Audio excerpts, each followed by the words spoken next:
Assalamualaikum warahmatullahi wabarakatuh.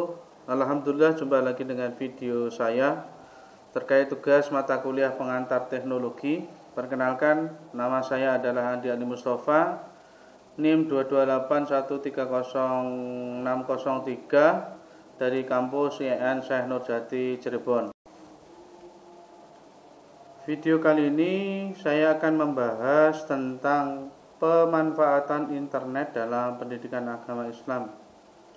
Peran internet dalam pendidikan agama Islam atau PAI semakin penting, yaitu sebagai fasilitasi akses informasi keagamaan, pembelajaran jarak jauh, dan berdakwah secara online. Bisa menggunakan YouTube streaming, TikTok, dan lain sebagainya untuk bisa disaksikan seluruh lapisan masyarakat. Namun perlu diperhatikan etika dan keamanan dalam menggunakan internet untuk pendidikan agama Islam. Internet dalam pendidikan agama Islam itu bisa akses informasi keagamaan secara daring. Di antaranya sebagai perpustakaan digital. Perpustakaan digital menyediakan akses mudah ke kitab suci, tafsir, hadis, dan sumber referensi keagamaan lainnya. Yang kedua, sebagai kajian agama online, ceramah, diskusi, dan kelas agama dapat diakses secara online atau secara daring, memudahkan belajar bagi orang-orang yang sibuk. Kemudian sebagai konsultasi daring, umat dapat berkonsultasi dengan ulama atau pakar agama melalui platform digital tanpa harus datang secara langsung. Kemudian internet juga bisa digunakan untuk penggunaan media sosial untuk berdakwah. Di antaranya berbagai konten keagamaan dapat disebarluaskan melalui media sosial menjangkau audiens yang lebih luas. Yang selanjutnya, diskusi interaktif. Platform media sosial memungkinkan dialog dan diskusi keagamaan yang aktif. Yang selanjutnya, membangun komunitas. Komunitas muslim di media sosial dapat saling mendukung dan memperkuat iman. Tanpa harus datang langsung, kita bisa mengikuti kajian melalui online. Selain itu, internet juga bisa digunakan sebagai pembelajaran jarak jauh dalam pendidikan agama Islam. Pendidikan jarak jauh ini bisa jangkauannya lebih luas. Pembelajaran daring memungkinkan siswa atau mahasiswa di berbagai lokasi untuk mengakses materi PAI, seperti yang kita lakukan saat ini, pendidikan jarak jauh PAI di Syekh Nurjati Cirebon. Kemudian fleksibilitas waktu, siswa atau mahasiswa dapat belajar sesuai jadwal mereka tanpa terikat tempat dan waktu tertentu. Jadi kalau sebagai seorang guru, kalau pengen kuliah masih bisa mengajar sambil kuliah di PJJ-PA ini.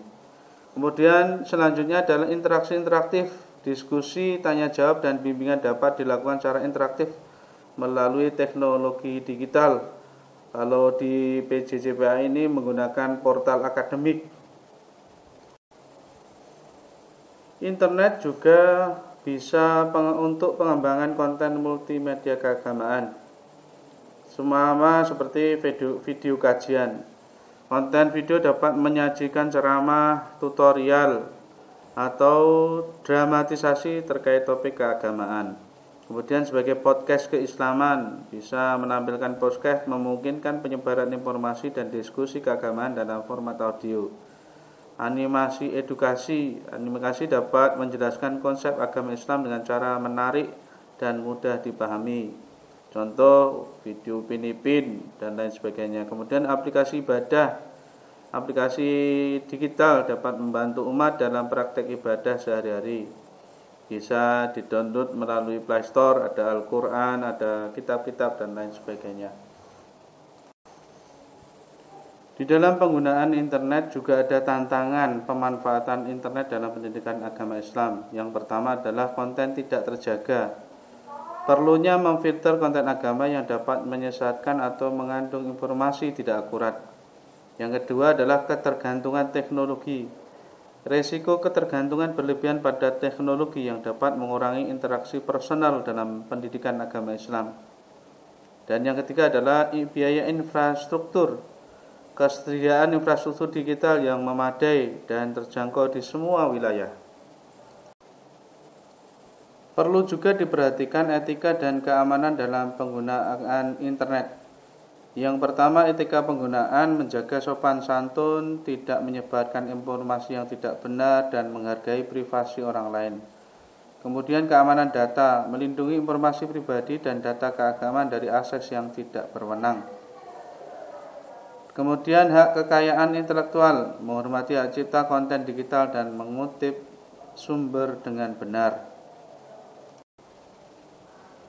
Terakhir, kesimpulan dan rekomendasi. Yang pertama adalah optimalisasi pemanfaatan. Memanfaatkan internet secara optimal untuk memfasilitasi pembelajaran, penyebaran informasi, dan pembinaan umat. Kedua, pengembangan konten berkualitas, menciptakan konten digital keagamaan yang informatif, inspiratif, dan sesuai dengan ajaran Islam.